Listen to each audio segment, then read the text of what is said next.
The first time he noticed the red heels was on a Tuesday night, long past midnight, when the wind carried the sour smell of the city's garbage into their windowless room.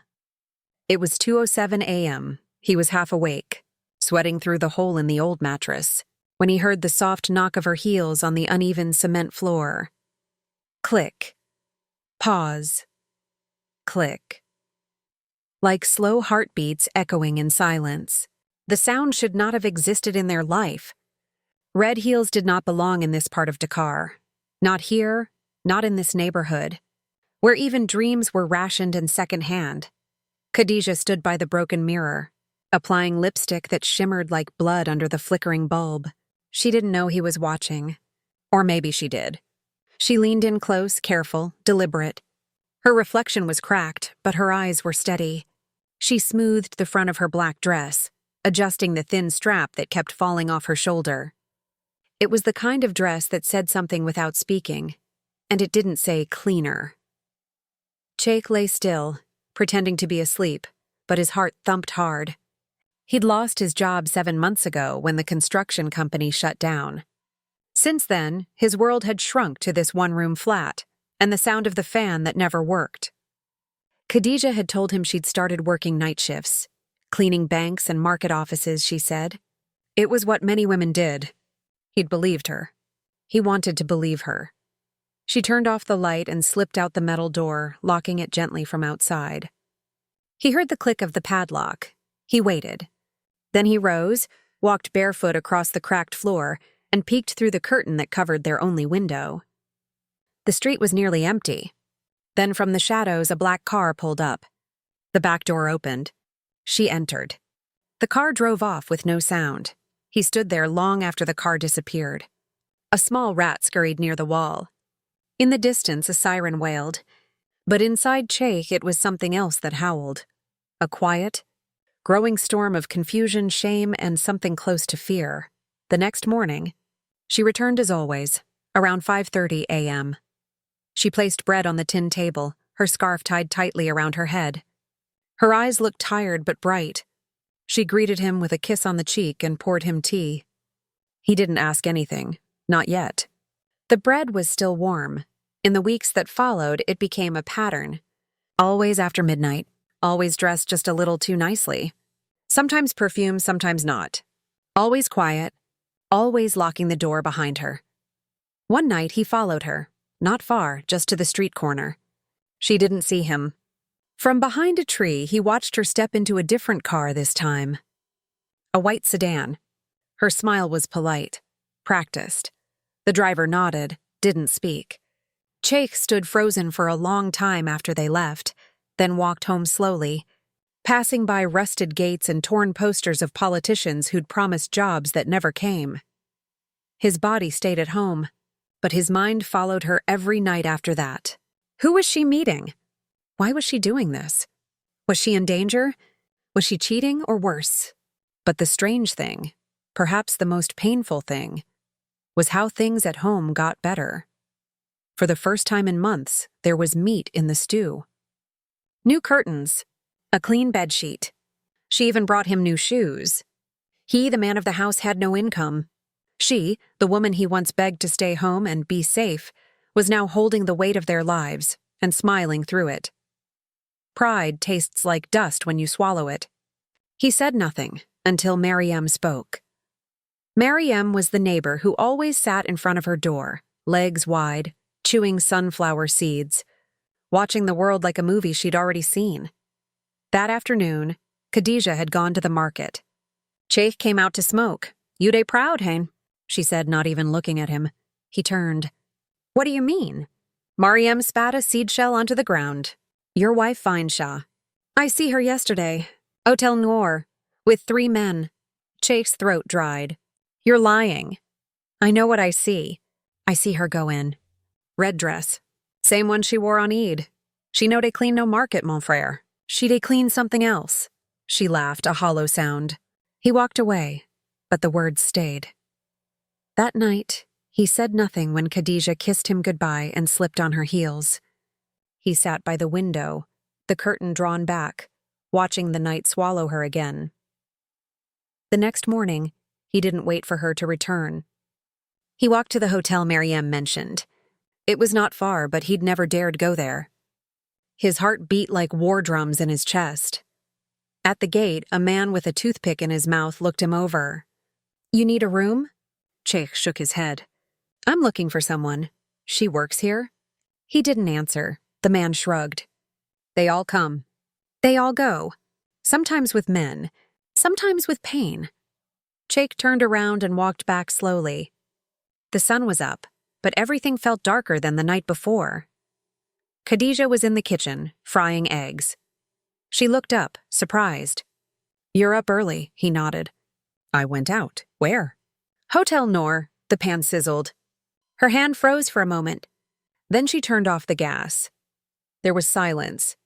She sat across from him. Her eyes didn't flinch. "You followed me?" "No, someone told me," she nodded. Her lips trembled slightly, but her voice stayed firm. "Then now you know." He looked at her. Really looked. Her eyes were tired, older than her age. Her hands were calloused. Her shoulders, once soft, now carried something too heavy. "Why?" he whispered. Khadija reached into her bag and pulled out a small envelope. Inside was money, neatly folded bills. "I did it for you," she said. He stared. She whispered, "You were the first man I sold it for." The room was silent after she said it. "You were the first man I sold it for." Sheikh didn't move. He just sat there staring at her. The words burned in his ears. Not loud, not angry, but heavy, like a stone thrown into the still water of their marriage. Ripples spreading. Cracks appearing. He tried to speak. Nothing came out. Khadija looked at him for a moment, then turned away and stood. She picked up the pan and quietly went back to the stove. The eggs were already cold. The oil had hardened. She didn't care. She just needed something to do with her hands. "I didn't want you to know like this," she said, her voice low, like she was talking to the gas flame. "Not from Maryam. Not from the street." Sheikh finally found his voice. It came out rough. "How long?" She didn't turn around. 3 months, he flinched. 3 months. That meant every night he'd kissed her goodnight, she was going to sell pieces of herself. While he slept like a king on her sacrifice. While he wore the shoes she bought. While he ate the meat she cooked. He felt sick. He stood up, pacing the room. It wasn't even a full room, just a space with faded yellow walls and a smell of onions and dust. Suddenly it felt too small, like the walls were closing in. "You could have told me," he said. Khadija turned, eyes sharp now. "Told you? So you could do what? Stop me? Be more ashamed than you already are?" "I'm not ashamed. You are. I see it in your eyes. Every day since you lost your job, you walk like a man with no shadow. Like something is missing. And it is. I filled it." Sheikh's hands clenched into fists. Not to hit. Just to hold something. Anything. "You filled it with strangers." "No. I filled it with love. With rent, with rice. With respect from the neighbors who still think you're a man providing for his home." The words stabbed deep. He wanted to scream. To walk out. To break something. But all he did was sit back down. His legs felt weak. Like his pride had drained through his toes. Khadija sat too. This time close to him. She didn't touch him. Just sat there staring at the door. "You know what it's like," she said softly. "To sit in the market with no money, pretending to compare onions, just to waste time until dark. I did that for weeks. I sold my wedding gold. I tried to borrow. No one wanted to lend to a woman with a broke husband." She paused. "Then one night, a man in a nice car stopped next to me. He asked if I wanted to earn 30,000 CFA in 2 hours. I was hungry. You were hungry." I said yes. Sheikh couldn't look at her. The number stayed in his mind. 30,000 CFA. That was more than he made in 2 weeks before he lost his job. She smiled, but it wasn't a happy smile. I cried the whole night after. Took 3 baths. Scrubbed until my skin bled. But the next day I bought you medicine. Remember your cough? It went away, Sheikh remembered. He remembered coughing blood into tissues. And how suddenly she had brought him syrup, lemon, honey, even real medicine. He thought it was a miracle. It was, but not the kind he imagined. Later that evening, he sat outside on a stool, smoking. His friends from the neighborhood came around, joking and laughing about politics, football, and how the rich in Dakar lived like gods while they lived like ghosts. One of them, Mamadou, slapped him on the back. "Your wife is gold, my brother. Cooking, cleaning, even bringing you food when you're sick. You're lucky, wallahi." Sheikh forced a smile. Lucky.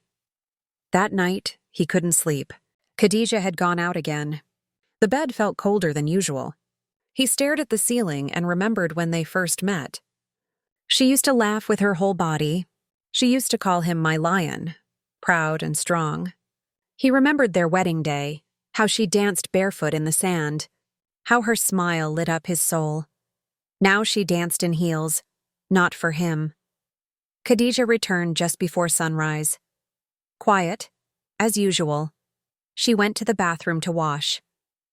Sheikh stayed in bed but didn't close his eyes. Through the half-open door, he saw her undress. And that's when he saw it, a scar, thin, fresh, just under her left shoulder blade. He sat up. "What's that?" She froze, then covered herself. "Nothing." "Did he hit you?" She didn't answer. He stood and walked to the bathroom. She turned away, ashamed. "Khadija, who hurt you?" Still silence. Then she whispered, "He paid more for roughness. I needed to pay the electricity." The words were soft, but they cracked something deep in him. He walked out. Sat down, put his head in his hands. Later that morning, Khadija handed him an envelope. "What's this?" "Your CV, printed, and transport money." He looked up, confused. "There's a job opening at the bus depot. Security. It's not much, but it's something. You start tomorrow. If you want it." He stared at the envelope. Then at her. "You still believe in me?" She smiled, the first real smile in days. "I believed in you when we had nothing. I believe in you now." He took the envelope. His hands shook.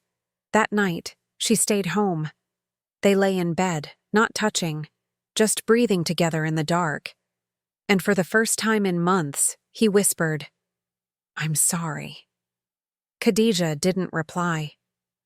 But her hand found his, and they held each other, like broken things learning how to stay whole. Outside, the night carried the same smells: salt, heat, and poverty. But inside, something had shifted. Sheikh didn't feel like a man again. Not yet, but he felt human. There's a mirror in their room, but it's broken. Cracked across the middle like a quiet scream that never healed. Sheikh never paid it much attention before. But now every time he passed it, he stopped. He looked. He studied himself. The line that split the mirror cut straight through his face. Half of him in shadow, half in light. It felt right. He started the job at the bus depot the next day. A small security position, 12-hour shifts, low pay. But it was something. It was honest. He wore the uniform like armor, chest tight with pride. He smiled when Khadija handed him his lunch in a black plastic bag. "Rice and fish," she said. He kissed her cheek. "Thank you." She smiled, but there was something in her eyes. Something tired. Like a candle burned too long. For the first time in a long time, Sheikh had routine. He watched people come and go. Cleaners, drivers, women with crying babies, boys with stolen wallets, tourists with wide eyes. He stood at the gate like a statue, silent, still, thinking. He thought about the man he had become, and the man Khadija had become because of him. He thought about the nights she went out, the red heels, the perfume, and the scar under her left shoulder. He couldn't unsee it. One night he came home early. His boss had released him after a long power outage shut the depot down. He walked through the streets of Medina, passing boys playing with worn-out tires, old women selling roasted peanuts by candlelight, and whispers carried by the dark. He turned the corner into their compound and saw Mariam again.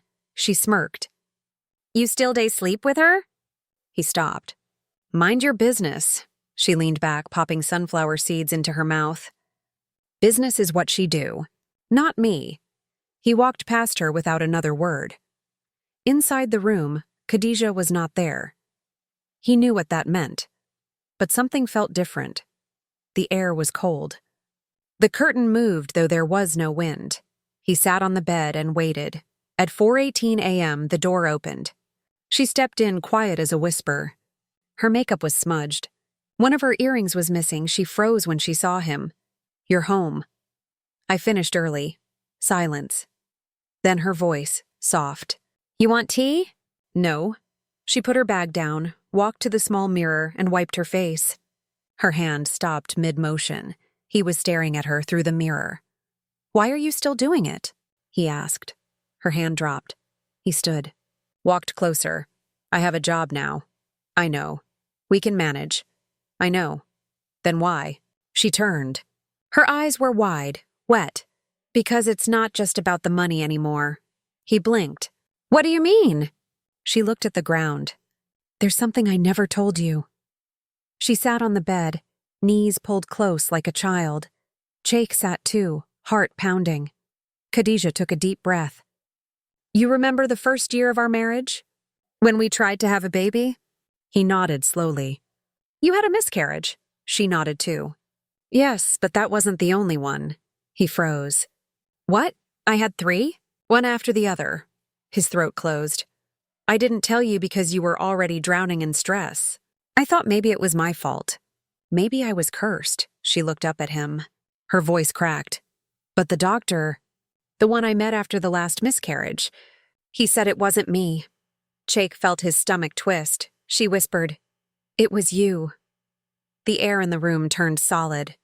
Jake stood slowly. "What are you saying?" "You can't have children, Jake. Your blood count is too low. You remember the coughing, the fatigue? The hospital didn't just treat your lungs. They ran tests." He staggered back. She continued, voice trembling. "I saw the report. I begged the nurse to print it. I knew you wouldn't go back. You were too proud." He sat down, hands on his knees. "Why didn't you tell me?" "Because you needed to feel like a man. And in this country, if a man can't make money or make children, what is he?" The room was spinning. He looked at her. Truly looked. She wasn't just surviving. She was protecting him. Every red heel, every night away, every lie, all built to protect a broken man from breaking further. Tears filled his eyes. "And the escort work. Was it for a baby?" She nodded slowly. "I started saving for IVF treatment. In Morocco. Quietly. I know it's expensive. But I thought maybe if we had a child, you would feel whole again." Jake broke. His chest shook as he wept. Not from anger, not from shame, but from love. From the weight of a love so deep it sold its own dignity just to keep him from drowning.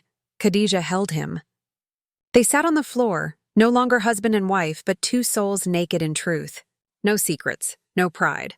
No masks, just the broken mirror. And what it reflected. The next day, Jake didn't go to work. Instead, he went to the hospital. He asked for his results. The nurse was surprised, but kind. She handed him the file. He read it all. Slow, careful, heavy. Everything Khadija said was true. But there, on the last page, was something new. A note from the doctor. If treated properly, fertility may return in 18 to 24 months. Recommend supportive partner and stable income. Jake folded the paper. He walked home in silence. When he reached the compound, he saw Khadija sitting outside, peeling potatoes in a metal bowl. He sat beside her. She looked up. "You went?" He nodded. "You were right." She smiled barely. Then he pulled out a brown envelope. "What's this?" she asked. "I registered for night school." Her eyes widened. "Accounting. I want to work at the transport office. Not just guard the gate." Her mouth opened, but no words came. He continued. "We'll save together. Slowly. Clean. No more red heels. No more lies." She dropped the potato, held his face in her hands. For the first time in years, they were equal. The calendar on the wall had turned quietly, like time sneaking through the cracks in their life. September arrived with dry heat and the smell of mangoes rotting in the street. It had been 4 months since Jake learned the truth. 4 months since the mirror shattered fully. And yet, somehow, they were still standing. Cheikh kept his job at the depot. He started taking night classes in accounting. He came home late, tired, but with something new in his eyes. Not pride exactly, but purpose. Every night, Khadija made him tea and sat beside him while he studied. Sometimes she didn't speak. Sometimes she just watched him. The red heels were gone. She had sold them, quietly, without drama. They sat in a black plastic bag for 3 weeks before she let them go, like burying a weapon after a long war. They still didn't have much. Rent was paid late. Meals were small. But they had peace now, and peace in a place like theirs was a luxury greater than gold. One evening, Khadija came home from the pharmacy with a small white envelope in her hand. She placed it in front of Cheikh on the table. He looked up from his notebook. "What's this?" She didn't answer. He opened it. 2 pregnancy tests. One used, one new. He stared at the thin blue lines. His breath caught in his throat.